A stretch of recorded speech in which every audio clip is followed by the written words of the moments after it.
I'm Angee. And I'm Jaime. I bet you're wondering why we are dressed like superheroes.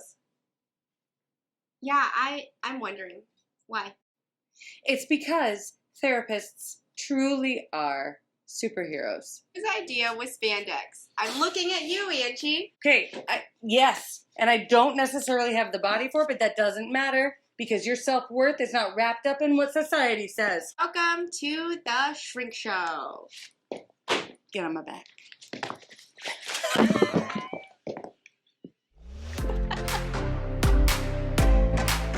It was beautiful.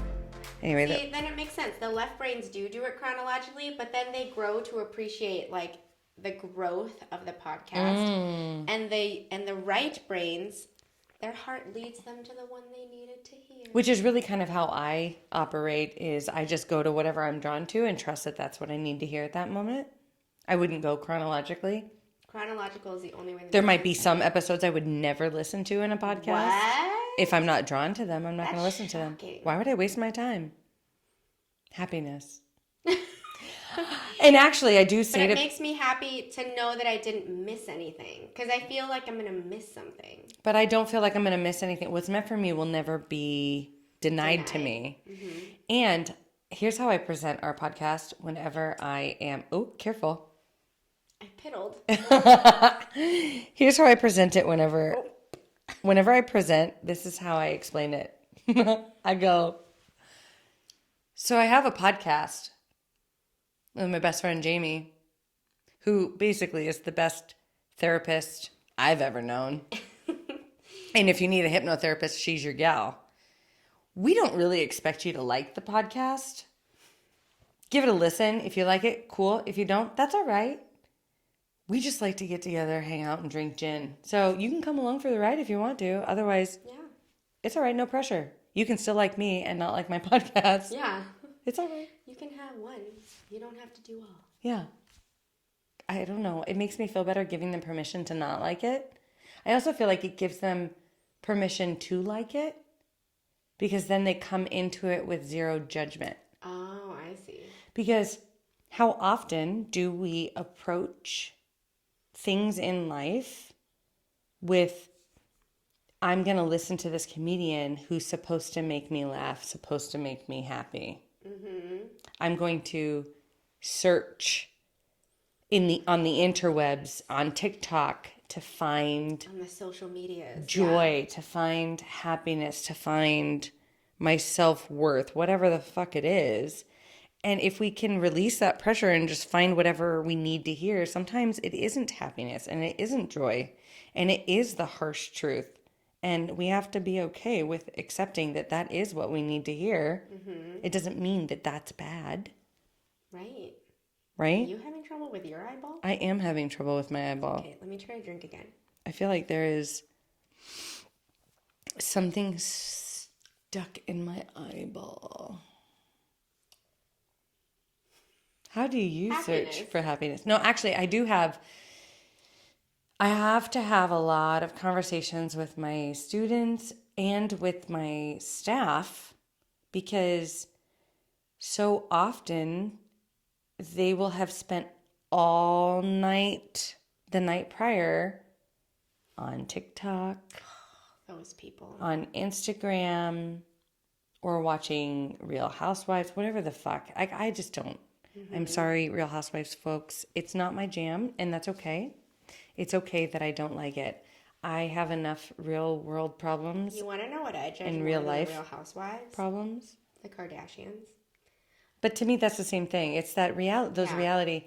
Although I'm not gonna lie, reality. I just judge them more like as a collective, like the followers. I've never watched either one of those shows. Yet you and I totally did a TikTok with one of their audios. I know we did. I don't know which one's who. Like, you could put them in a line and I couldn't tell you who is who. I can't either, but I mean, there are so many people that know the really ins and outs of their life. I don't have time. I don't know anything celebrity-wise unless, like, it's been told to me several times. Like Britney Spears. I feel like her story continues to pop up. And so I know, a bit through her life. Obviously, I'm not going to read a bunch about it because Right. I don't have time for that. But I'm always cheering her on. She's only 2 weeks younger than me, 2 weeks to the day younger than me. So I always feel like that makes us like family, like, go Brittany, go Brittany. I'm right here. I got you, girl. Like I cheer her on so much. I'm like, you're all right. Fuck you, society. Like I can't even imagine if society treated me and all of my insecurities, exploited them, and all of my shortcomings and everything I said wrong or did wrong, if that was under the spotlight, I wouldn't know how to process that. How do you come back from that? People remember. You remember that one guy? Leave Brittany alone. Yes. Guy or gal? I'm not sure how they identify. That one, they? I don't know. I'm not sure. But chasing happiness, I read this book when I went to Romania when I was 18. There was this book called Chasing the Dragon. And it was about this woman who moved to Hong Kong. And now I went to Romania in 2001. And so she had lived there obviously prior to that. And there was this thing about chasing the dragon. It was a certain drug, and I'm drawing a blank on it. I think it was like opioids or something like that they smoked, but it was called chasing the dragon, which obviously in Chinese culture, dragons are huge. Hong Kong. Oh, fuck, that's in China? Oh my God. Are you okay? I had a brain fart for a hot second. Are you having a stroke right now? What am I watching? Oh my God. Yeah. So she was a white woman and she chose to live there, and she basically joined with these gangs and was this fierce fucking little white woman, like putting herself in these very dangerous situations, trying to empower and save these gang people. And there was this like unspoken thing of like nobody fucks with her. Okay. Right? But she wasn't engaged in that stuff. She just cared about them. Kind of like that Dangerous Minds mentality, Right. like she was just somebody who loved them Right. and wanted to empower them. And chasing the dragon is what she called it. And it really always gave me that idea of like chasing their happiness. Like they were using those drugs to chase happiness. They were trying to find comfort or the numb from the discomfort, which to me sometimes for some folks is happiness. Or like you've said, the disassociation from our lives. Yes. Which often is that sugar-coated pill of the internet, right? So you can get lost on TikTok for hours. Right. Instagram hours. Facebook. Netflix. Yeah. Everything. Yeah.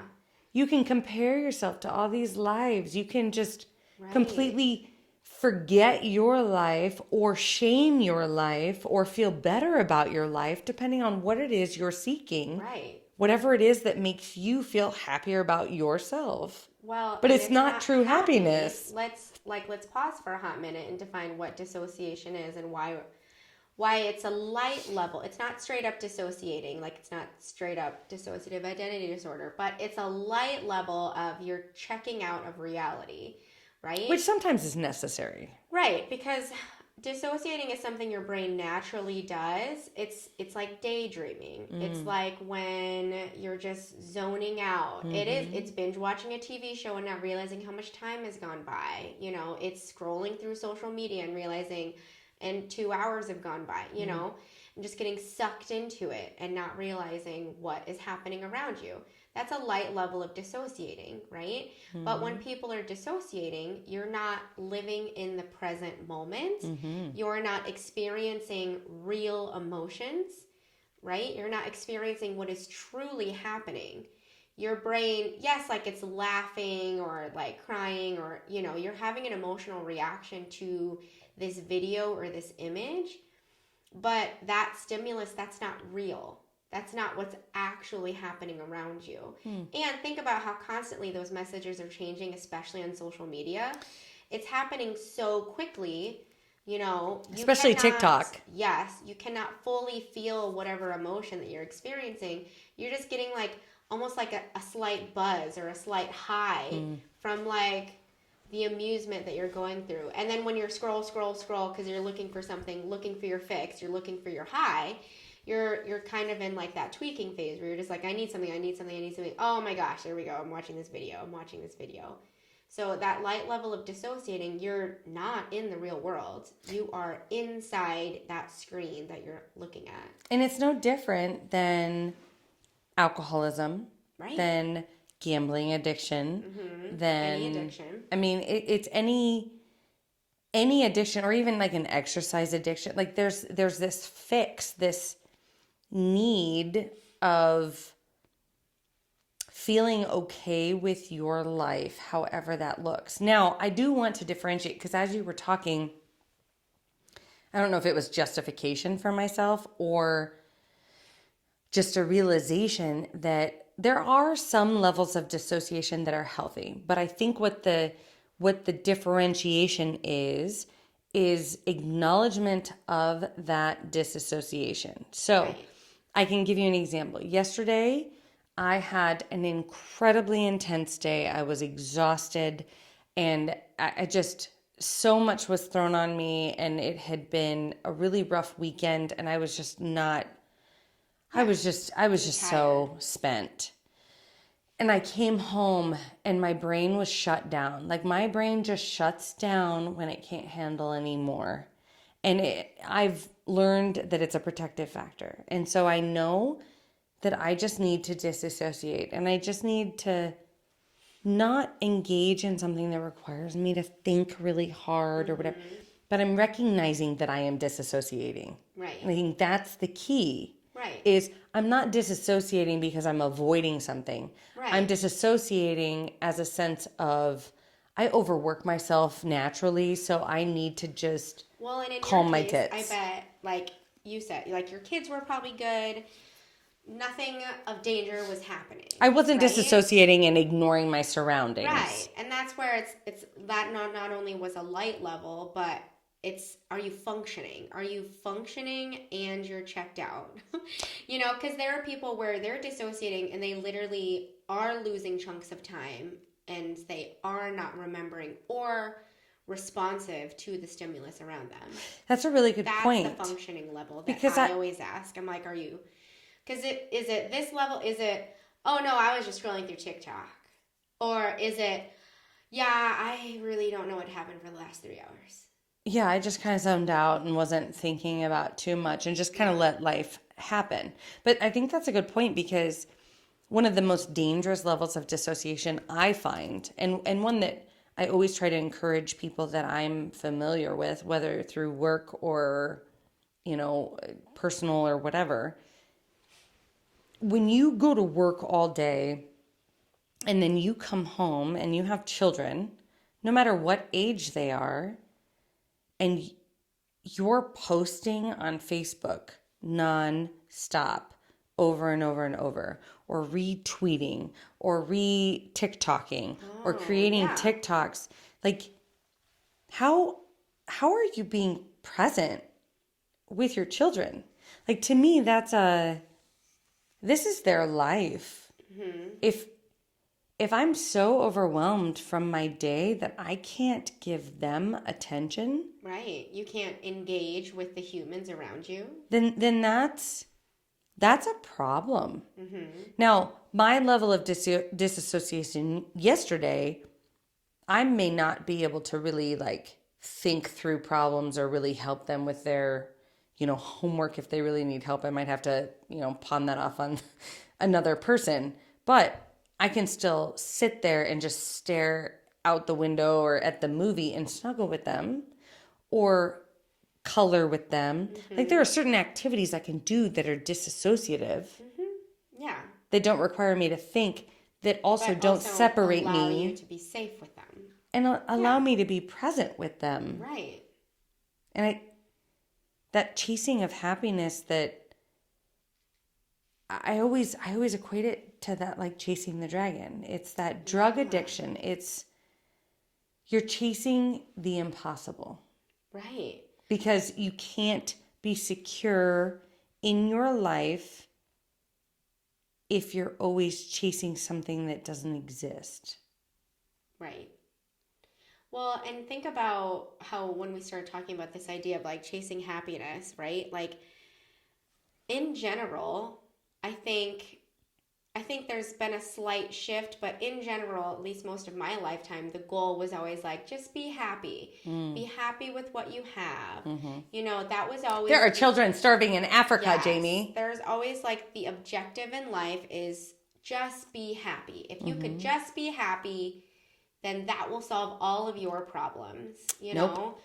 And your outlook in life would be better. And so it's funny that for a generation like millennials and zennials and everyone, you know, we're always just told to be happy. How I feel like now that we're the adults, they're struggling. Like they're so Unhappy. anxious and they are like So unhappy. and they're like, I mean, all of them are my clients and they're like, I don't know what makes me happy.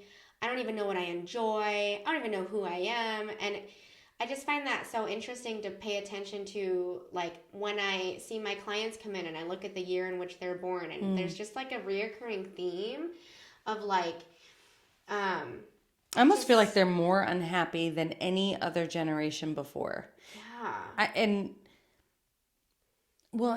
maybe it's just they're more outspoken unhappy or more expressive unhappy. Because, I mean, the generations before were unhappy. They just had learned to suck it up and suppress it. So maybe I misspoke. Maybe they aren't more unhappy. Maybe they're just more outspoken about it. But there is a lot of this unhappiness, and kind of in our previous episode about the ego, I think it kind of goes hand in hand with this idea that in order for our ego to be happy, we have to have everything that we want and think that we deserve. And there are some folks in life whose journey isn't in the riches or isn't this ultimate success, right? But that doesn't mean that they failed their soul journey. Right. Looking at, I told this story when Psychic Andy was here. He had, I don't know, maybe I didn't tell it, but he had this group training where he talked about why our soul chooses to come and previous lives and all of that. And somebody had asked the question, why would you choose to live a life as a serial killer if you get to choose your own life? Right. And he said, well, each of our souls have a goal and something that they want to work towards. And so there are some souls that choose to come down to challenge us so that our soul can advance and can grow to become what it needs to become. And I instantly thought of like my mom. Right. Her life has been crap. Chaos. And why would anybody choose that life?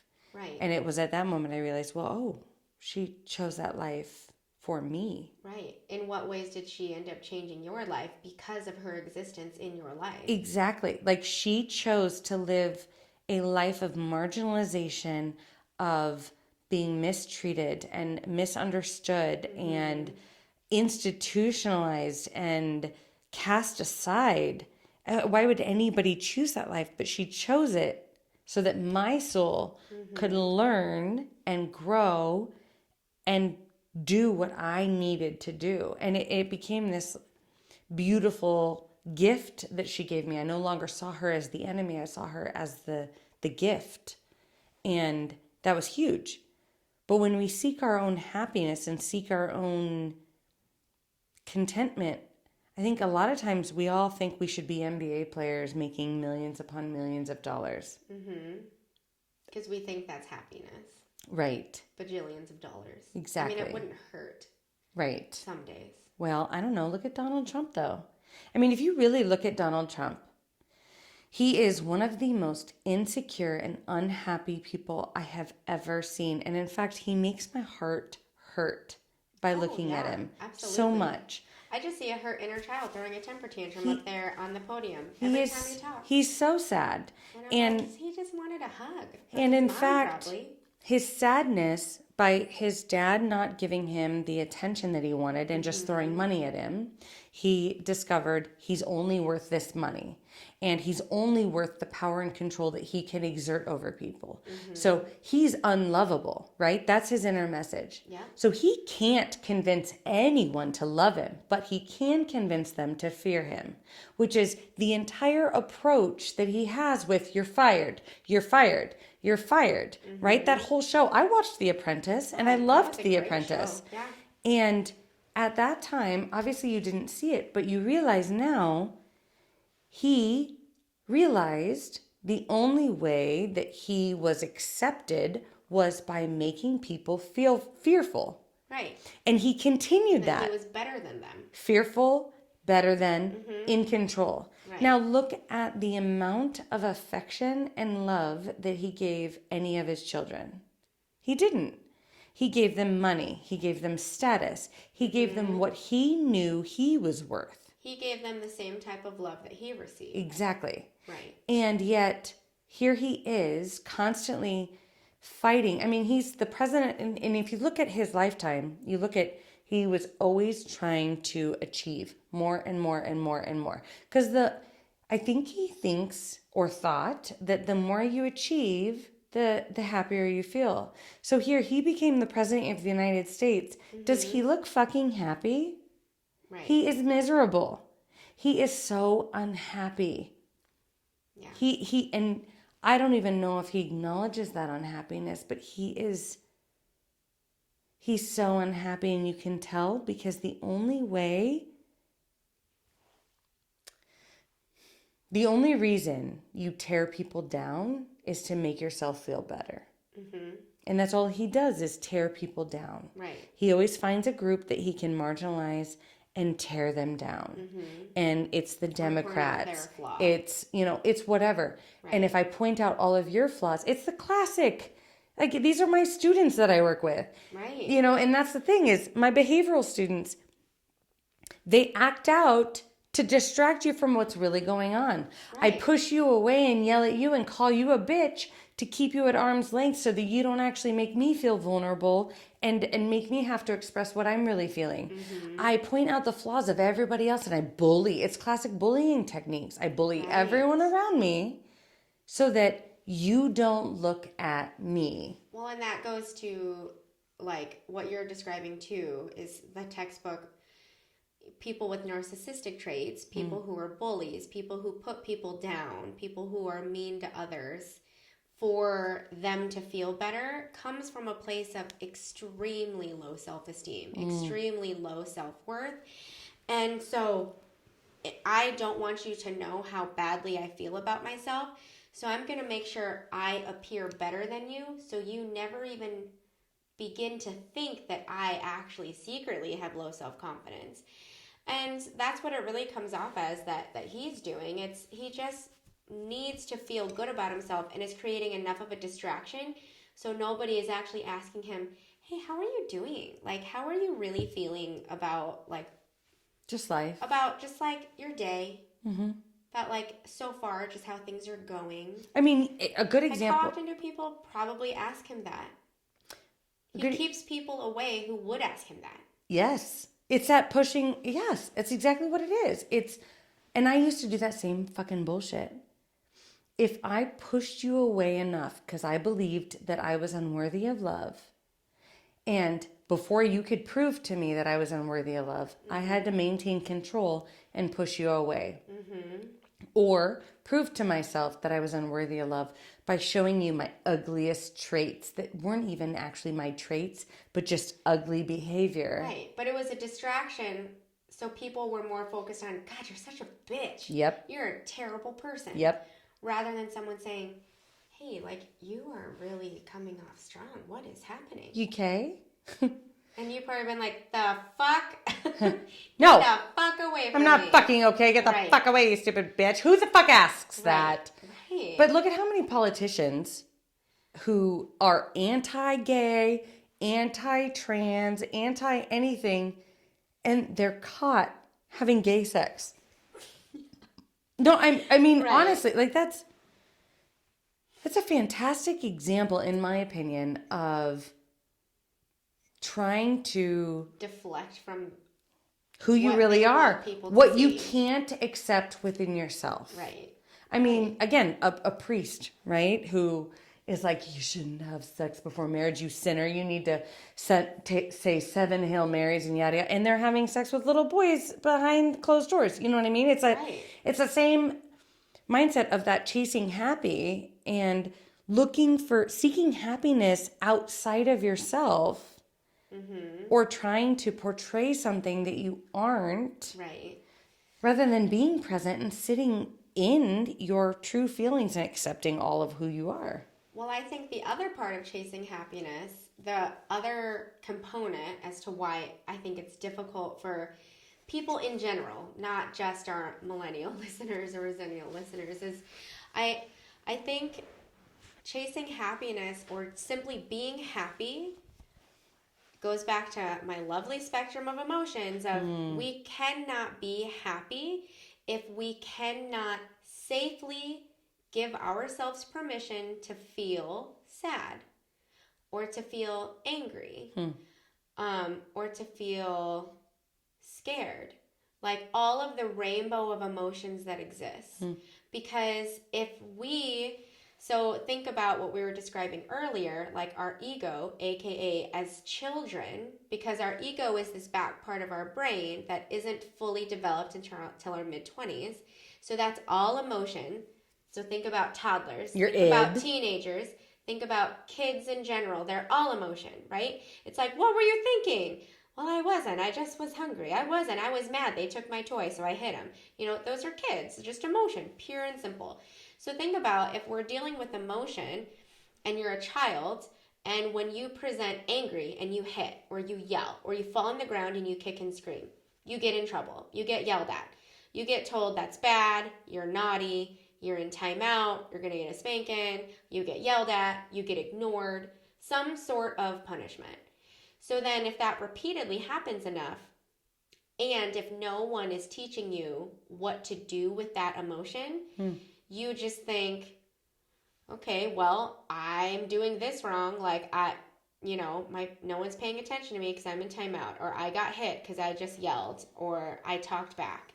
And so you get afraid of that feeling because you know my caregiver, my parent, or someone important to me just freaked out on me. And that was kind of scary. Like, now am I going to get hit again? Do they love me? Like, what's wrong with me? Why do I feel like this? Well, I don't know why I just hit. Because think about it. We all do things where, like, you do it and then later you think, oh, that was an emotional reaction. Probably not the best reaction. Like, think about children. They're doing that too. They're doing it because they're just thinking, I wanted that.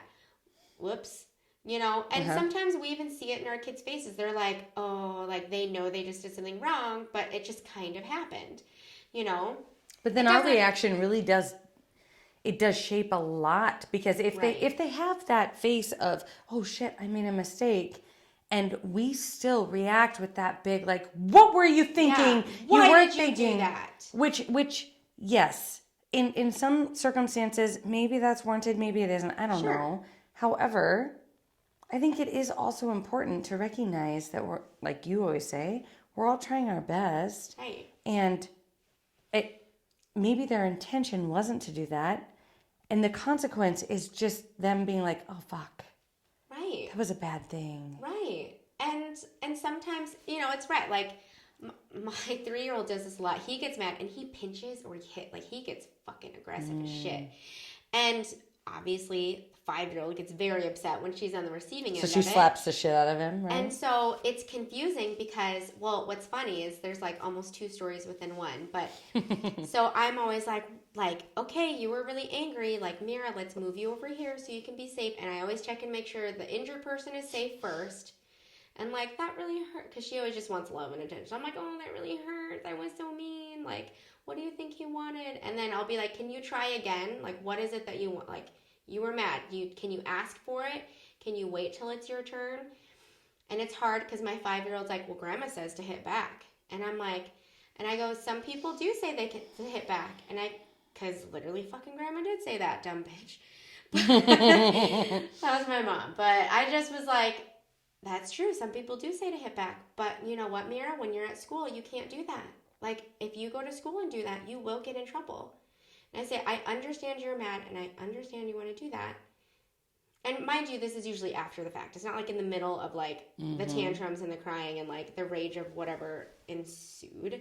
But I always go back and revisit, and I'm like, I get it. You were mad.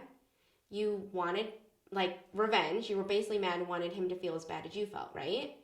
But I want to give permission to the feeling that they were all feeling. Even the one who was hitting. I'm like, yeah, you were mad. You wanted that. They took your toy. That was unfair.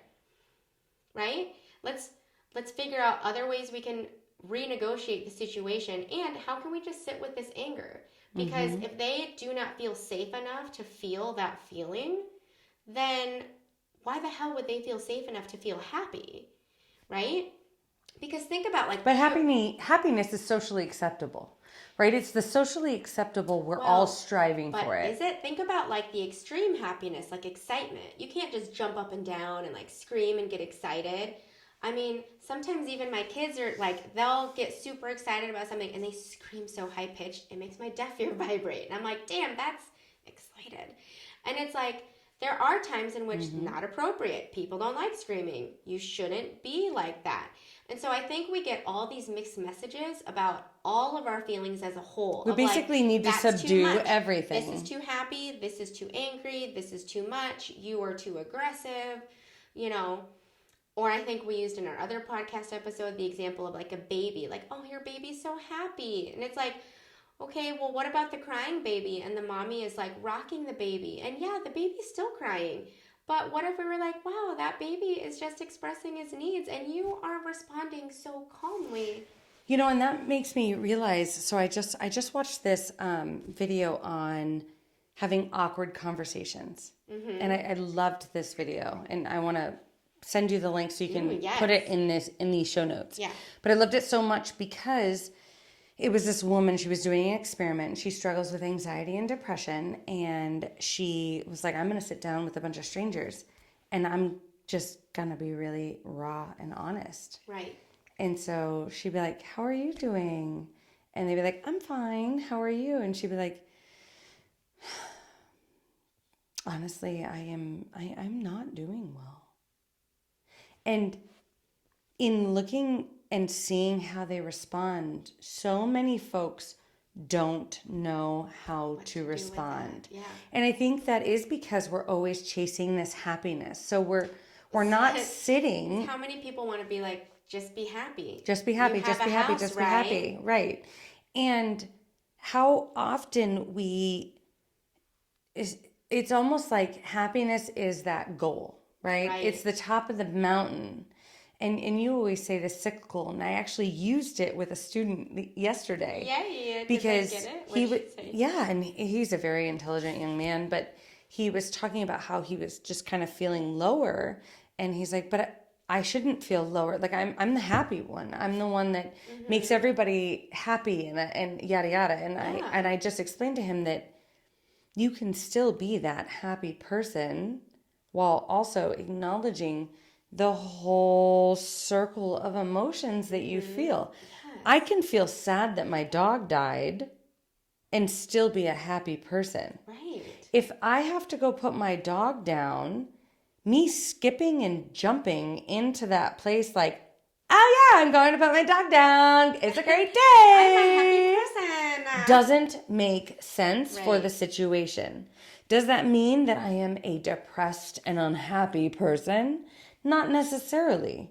It means I am appropriately expressing the emotion that is warranted in that moment. And the next moment, and the next moment. And I'm like, and then a week from now, I might be talking to you about a dog and I might start crying because it reminds me of my dog. Lord, yeah. Doesn't mean that I am an unhappy person. It means I am expressing the emotions warranted. Right. So once we can allow ourselves that full circle, we can then sit in the uncomfortable emotions of others. If I can give myself permission, and this is one of the things I keep trying to get people to understand, because we always feel less than or weak or insecure when we struggle or make a mistake or feel sad or express big feelings or don't fit in or whatever it is. And I always try to encourage those folks to be like, listen, you are giving permission for someone else to feel that same feeling. You're giving permission for someone else to express themselves in a big, bold way. You're giving permission for someone else to lose their shit and apologize and feel accepted. You are giving permission by making these mistakes or just being who you are. And that is beautiful. That's not a weakness. That is a strength. Right. Like if I don't make a mistake with my kids to where I can apologize, how in the fuck are they going to ever learn to apologize? Right. If I am a perfect parent, I have taught my children how to basically not survive in the real world. Right. I have to fuck up. I have to fuck up in big ways that causes me to cry in front of them. Well, and not only that, but it's not even you're fucking up. It's you're a human. Yes. And some days are easier and some days are harder. And it's all about, okay, well, how do you move through the hard days and how do you move through the easy days? You can decide that it was a failure or a good day, like a pass or a fail.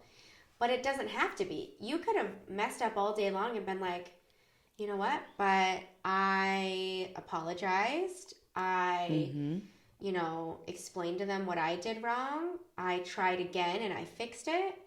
I broke and fixed what I broke. It's like, is that a failure? Or is that, okay, that was a day. It came with ups and downs. It doesn't have to be good, bad, happy, sad. It was a day and lessons were learned. A lot more lessons today versus yesterday, but okay. But that's okay. And stop comparing. And I think that's kind of the happiness that we're chasing is always this comparison. Like I'm comparing myself to someone else who appears happy. Well, and maybe it's because we were like the first generation that had like the MySpace and the Facebook. We had the first experience of, and it started in like middle school, high school, and college. Like, because MySpace for me was like middle and high school, and then Facebook was college.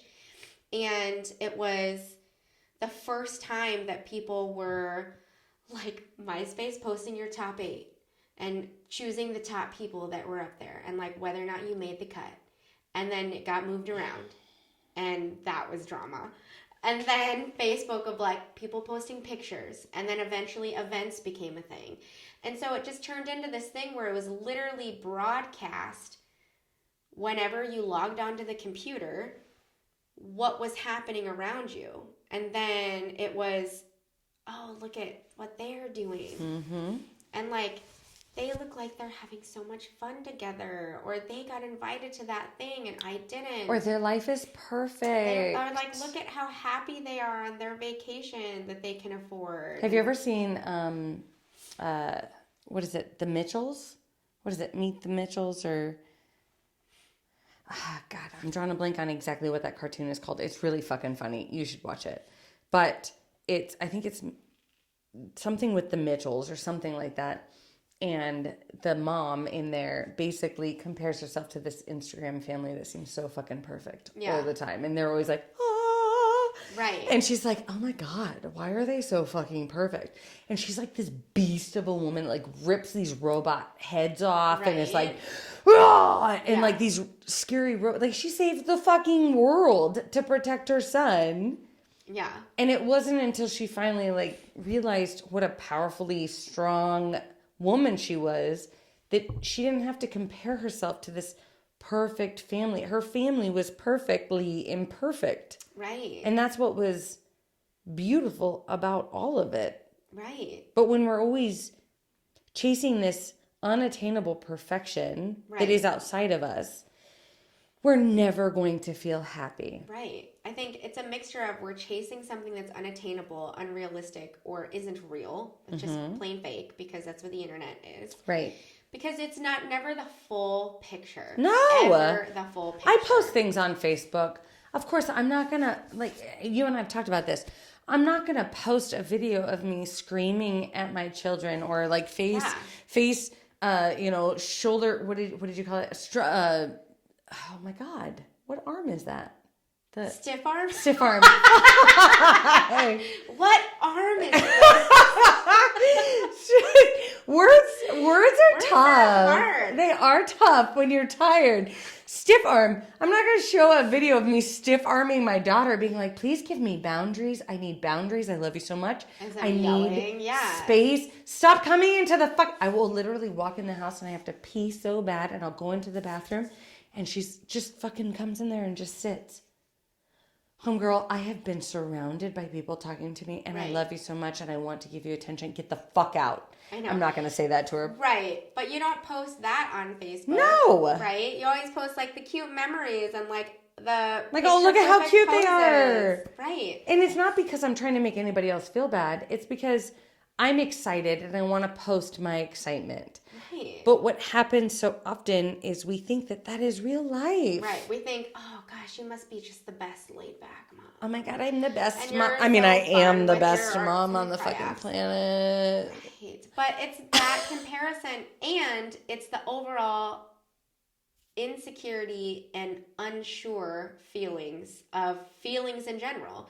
Because until you are comfortable with happy and sad, you can never feel happy. You will always be in the dissociative state of happy, of like, I'm looking for it because I know I should feel happy, quote unquote. I should feel happy because I have a house and a car and my family and my job. But why do I feel unfulfilled? And it's, well, do you feel unfulfilled, or how many hours are you spending on your phone dissociating, checked out of those things you just listed off that you, quote unquote, should be happy with? Right? So I think it's a mixture of, we are afraid of all these feelings. Like, if you can't fully embrace the sad version of you, like your student, if he can't fully accept that he has a sad day, then is he really happy? You know, because you can only go as deep on one end that you can the other. Yeah. And so you look at religious folks, like, and I'm not saying Christianity, I'm not saying priests. I'm saying more of your Eastern religions, your monks, your Buddhists, okay? They live in this place of content. Mm-hmm. And I've actually come to appreciate that true happiness that we seek, it's not this extreme roller coaster feeling. It's not this laughing hysterically at a comedian. It's this place of contentment. Mm-hmm. And in fact, balance, contentment. But it's balance, and it's also this contentment can be consistent through all of the wheels of feelings. Right. Like happy, you can be with my sadness. Yes. I'll be like, feeling really sad today. And that's okay. Dog died, and it's all right. I'm just going to be sad for a minute. And that's appropriate. Right. Or I'm going to go watch Moana because I just need to sob my eyes out because I know I'm healing my inner child. Right. I'm going to watch this news story and read these stories about the losses and trauma in Uvalde, Texas, the shooting. Mm-hmm. And I'm going to sob as hard as I can, feeling what it would feel like to be that parent in that circumstance.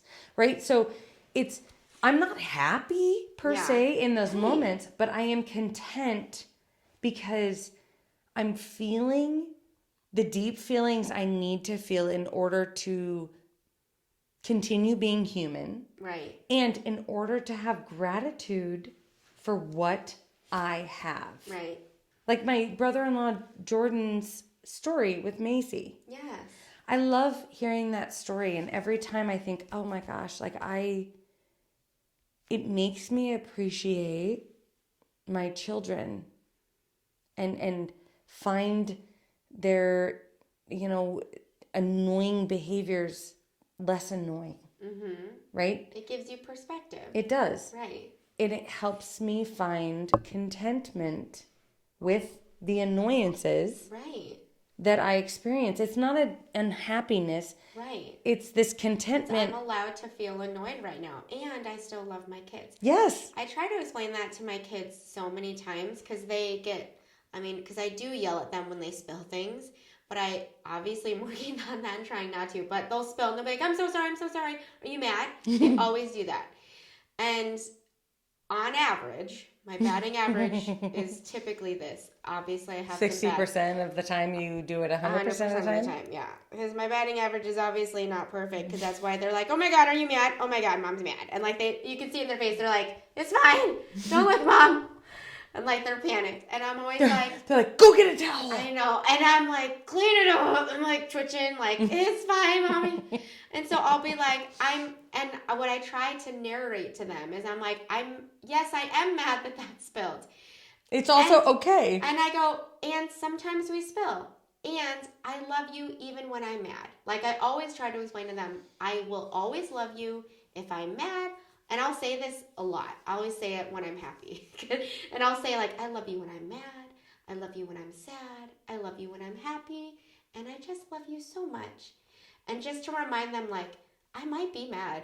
I might be mad at you. And that's okay. And I love you. Mm-hmm. Like, I'm allowed to be mad. And I'll explain, I'm mad at the spill, but I'm not mad at you. Mm-hmm. You know? Like, there's nothing inherently wrong with you. Obviously, there is if you wouldn't fucking spill it all the time. No. I leave that part out. But I'm just like, and usually I'm just like, Mommy's not going to give you those cups anymore. And I'm like, I mean, it's fine. I understand. I know it was an accident. And sometimes we have accidents. And Mommy still loves you. It's so funny that you say that, though, because my husband gets so fucking annoyed with me in so many ways. Right. And do I you try spill a lot out of your sippy cup? Oh, I do a lot of things that annoy the fuck out of him. I'm a walking annoyance. I know. I know. You do know. I know. I've just kind of come to accept that I just rub people the wrong way. It's all right. It's all right. Unless you don't know me and you think that I'm perfect, keep continuing that I am perfect. It's fine. Continuing that I'm perfect. Yeah. Continuing to think. It's fine. They follow. They heard. The listener heard. They get it. No. So I tell my husband all the time, I'm like, if I were to fucking die tomorrow, guess what? You would miss the messes that I make. Oh my God. You take it to a crazy place. I'm like, you would miss all of that shit that annoys you. You would miss it. Oh, that's funny. Because if you think about, if you've ever lost someone, right. If anybody's ever really lost somebody, it's those. You always miss the quirks. You do miss those quirks, those things where you're like, oh my God, I can't fucking stand that. And then I miss them so much. Oh my God. I'm like, you would fucking miss me. Right. So yeah. So then, okay, so what does one do to find the happiness? They look inside. That's it. Inside where? The box? Inside the box. What's in the box? In the wise words of Brad Pitt. Don't look in the box. No. Oh my God. Yeah, 7. I know. Yeah, that's where I went. That was like one of my first movies I saw. God, I was that's like, an intense movie. Kevin Spacey. Whew. All right. Anyways. No, you look inside, because I think that's the thing is we're always chasing happiness. We're chasing that dragon that is outside of us. And the reality is there is no happiness outside of us. There is no amount of money, no amount of power, no amount of control, no amount of, celebrity status that is going to cause us to feel happy. Mm-hmm. It will never happen. Yeah. Again, look at any celebrity, read their stories. They will tell you. They literally tell you that. Right. It isn't that. Right. It's all about that internal, look at your shadow. Right. Confront your shadow. Confront that which makes you unhappy. Confront why you are disassociating. Why are you dissociating? Why are you avoiding being present in this moment? Is it because you feel incompetent as a parent? Is it because you have given too much of yourself away during the day? Is it because you don't know how to draw boundaries? Is it because you are avoiding every bit of your shadow that has confronted you along the way and you're choosing to use substances? Whatever it is, confronting that shadow, turning around, looking that shadow directly at itself, acknowledging it, healing it, and you find that contentment, which also allows you to feel that Ferris wheel of emotions. Right. Because it's not a roller coaster, in my opinion. I think a true healthy way to look at things is it is a Ferris wheel. Sometimes you're up and sometimes you're down. You're on that same ride. Right. Sometimes it pauses and you Yeah, gotta sit. exactly. And you just have to sit in the moment, knowing that you're going to go back down, and that's okay, because I know I'm down. I also know I'm going to get back up. Right. And as exciting as it is to be on top, it's also a little bit scary because I want to go back down where it feels safe. I had my brother, a listener, had some negative life experiences that he stumbled upon on accident. And Purposefully on accident? Yeah, and he called me up and he was really shook up. Like it like mentally messed with him, and he was like, I don't think I can ever get past this. Like it was a mixture of sadness, rage, and wanting to throw up. And he's like, how do I even get over this? How do I get these thoughts out of my head of what I just witnessed? And I'm like, this is gonna sound. I go, obviously, like he had other stuff he had to do. He had to go to work that day, and he had other things. It was like the middle of the day, and I go, okay, so you obviously have life going on. I go, but when you get home, sometime tonight, you have to do it before you go to bed. I said, you have to go somewhere, like in your closet or just alone, and I need you to just replay everything that happened in your head. And I need you to give yourself permission to feel everything, all of it. I go, the rage, the throw up, the sadness, the images, everything. And I go, if you need to punch a pillow, if you need to cry, and I was like, people literally will rock. Like that's a self-soothing thing. And I'm like, if you need to feel that, I go, feel it until it's all done. And I go, I promise you it will end. I promise you it gets over, and it's going to feel like shit the whole time, and you're going to want to stop because you're going to think it's done enough. Do it until you're all done. You know what's so funny? I was just watching a show, and I'm drawing a blank on the name of the show, but it's a therapeutic show, and you'd really like it. I really enjoy it with Jason Segel and Harrison Ford. I love it so much. But Harrison Ford's character is like the older seasoned therapist. Jason Segel is like the therapist whose wife died and he's a hot fucking mess and he's trying this new approach to therapy. And Harrison Ford's character, it's Harrison Ford, right? Yeah. I don't know. I haven't seen it. Isn't Harrison... Oh my God. Why can I not remember things sometimes? Harrison Ford, isn't he the one who was in Indiana Jones? Yes. Yes. Okay. It's Harrison Ford. Thank you. All right. So he, in this, as the seasoned guy, says he allows himself, and he sets an alarm. 15 minutes of grieving every day. Doesn't matter when you do it. Yeah, just 15. 15 minutes, he says, turn on a sad song, turn on a sad movie, doesn't matter. Anything that allows you to get into your feels and you feel everything you can for 15 minutes as hard as you can. Right. And then when your alarm goes off, you can continue feeling or you can stop. Oh, I see. Which I really like. I like that. He just needed to get through that particular day. And I was like, you need to do it before you go to bed. Because I don't want you to carry it to tomorrow because it was a lot. Right. For him, yes. But I like that in for general. People who've experienced trauma in general. Especially for people who, like, we jokingly but for serious talk about, like, God, we're so busy. Like, what do we do? There's no time to, like, go to the bathroom alone. And so, like, with that, that's a great functional way to say 15 minutes. Like, because we all can literally set aside 15 minutes. And we like to say that we can't, but, like, we can't. It's not. Get off your fucking phone for 15 minutes. We can. And if it is if we truly are caring about our happiness, Yes. and truly are caring about our future, which for me, if I don't take time for me, then my kids suffer. Right. Because when there's all work and no play for Angee, Angee becomes a dull girl and becomes an asshole to all the people around her. Yeah. So that 15 minutes of just giving myself permission to cry or just zone out, because when he was talking about it in the episode, he was just kind of like angry face zoning. Yeah. And that was it. Right. But it's...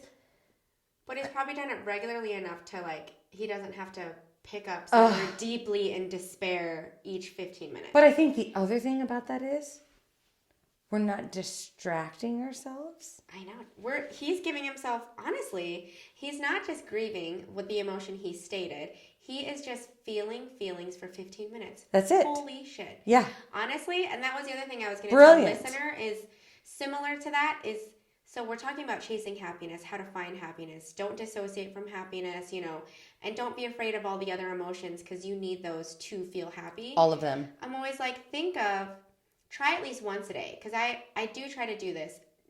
Verbalize out loud, like, this is a good day, or I'm happy right now. But when you find yourself doing that, give yourself permission to check in with your body and notice where you feel it, or look around you, start observing the things around you.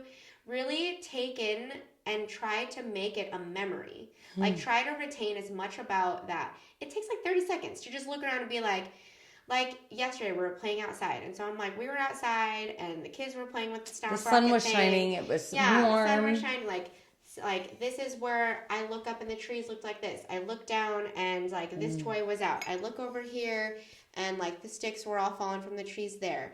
I can hear that, like, 10 seconds. It really wasn't long. It's like your senses. But I just looked around and it was my way of being like, this is good. Like, I feel good right now. And it's not like I also was like, I need to make dinner. I got to go pick up Gage. I also need to make sure I don't forget to pack this for like Mira's lunch. Like, I had all those other things in my head, but I want listeners to know, like, that's going to happen. It's not a big deal. Just give yourself permission to say, I hear those other random thoughts. I also am paying attention to this moment where I'm like, kids are good. I'm good. Like, yeah, I do have to get all this other stuff done. This is pretty good. Give yourself permission to feel that feeling. Just like my brother needed permission to cry and to be pissed, give yourself permission to be happy. It's kind of like plugging your phone in. If your phone's low battery and you're like, I know I need to use it later because I have an important phone call. Yeah. You're going to plug it in. You're going to let it charge. That's kind of what those moments are. They're recharging you. They're saying, I am okay. Yeah. And we're good. Look at the wind feels so beautiful. Yeah. I went out. There's really nothing I need to do right now. There's stuff I need to do today. Yes. There's stuff I need to do soon. In this next 30 seconds, I'm pretty good. I got like 3 minutes before my children started like destroying this for me. But I walked outside because I was like, I need to disassociate. So we have this swing. It's like a... We could play charades really well. Thank you. It's like a porch swing. Thank you. I was trying to think of like porch swing versus like kid swing. It's a porch swing. I pictured porch swing in my head. Thank you. And then picture you on a fucking... It's because I had the wide hand. But for those who can't see me, this is regular swing. This is porch swing.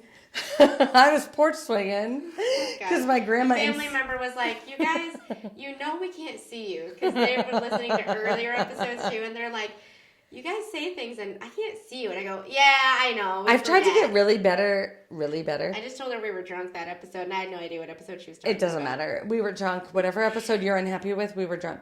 So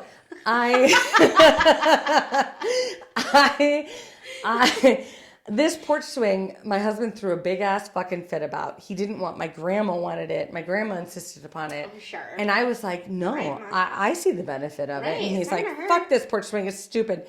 It's actually, it's become like a huge staple in our family. So I go outside, and I'm like, I just want to lay on the fucking porch swing. And it was quiet. My son was out there with our neighbor just playing Pokemon cards. I just got on the porch swing. I just laid there for a hot second. This was my disassociating moment. Right. I just looked at the sun coming through the trees, the blackbirds, and I'm like, feeling the wind on my skin. I'm like, this is nice. Until then I had a daughter, I want to swing with you. Get off, it's my swing. Oh my God. And then my other one, when is she going to swing with you? I want to swing. I'm like, oh my God. And it became... I'm relaxing. I'm no longer relaxing. We are all getting up and we are going inside. Right. But even just in that brief moment, like it may not look like you want it to. Even that 15 it was like minutes. 10 seconds, yeah. It a big deal. For me, it was probably 2.5 minutes that I got uninterrupted. Right. And it was magical. And I can get pissed off if I set a timer in my brain. If I set a 10-minute timer, I can get pissed off at my kids for disrupting it. I can yell at them. I can scream at them. And in that moment, I didn't have a timer in my brain. Sure. I didn't yell at them. I allowed the 3-year-old to lay on my chest and snuggle. And then she got up, and then the 7-year-old got on, and I was like, oh, honey, you are starting to get too heavy. I can't breathe. Like, you got to get up. And it was all right. It was okay. Right. So it's like sometimes, even if we set those timers, just... that intention, though. That moment. Yeah. Just be in that moment, and that's Find okay. a moment a day to just be in the present. And enjoy it. See if you can beat me and Angee's 30 seconds or 2.5 minutes. Oh, or let us know what you come up with. Or Harrison Ford's 15 minutes. Yeah, I mean, that a girl, Harrison Ford. Okay, mugs. Mine's just a giant happy face that clearly should have been a planter because I spilled the shit out of it. But, it was worth it. That's mine. How does it prevent? It's just a happy mug. I don't know. Oh, okay. It's a happy face. There it is. And it's a happy mug. It is always happy. Maybe it's a little too happy. I am not quite sure what mine says. I've looked at it, but I haven't read it. So here we go. Okay. Mine has a lot of words. Bear with me. Sound it out. May the song... Oh, okay. See? Okay, see. Start over.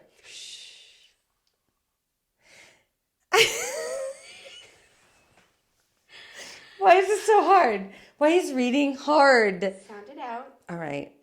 May the sun bring you new energy by day. May the moon softly restore you by night. May the rain wash away your worries. May the breeze blow new strength into your being. May you walk gently through the world and know its beauty all the days of your life. Wow. Holy that fuck. Was deep. That could be your 30 minutes of feelings. Shit, that's an Apache Blessing. Oh. I wanted to be like, Garth, that was a haiku. That was beautiful. No, and I love it because talk about balance. Yes. This is just feeling and being in it. And recognizing the beauty within every walk of life. Yes. The sun brings you energy. The moon restores you. The rain washes away your worries. The breeze gives you strength. And all of this while you gently walk through the world and know its beauty all the days of your life. Love that. Wow. That was deep. I knew I was drawn to it for a reason. Yeah. So Thank everybody, you. Thanks for listening. We're here every Wednesday. Like, share, and subscribe. Bye. If you think we're cool, or even if you don't, please like or subscribe so you'll stay up to date on all things The Shrink Show. Thank you for choosing to spend a portion of your life with us. And remember, don't take yourself too seriously. Life is all a giant shrink show. A Huda Media Production. Side effects of listening to this podcast may include side aches or snorting from laughter, impromptu jazz hands, nodding in agreement even though you might be listening alone, an occasional "you said it, girl," and mild cases of existential dread. This podcast is strictly for entertainment and informative purposes only and is not intended or implied to diagnose, treat, or otherwise substitute for professional mental health, medical, legal, or other advice. Thank you.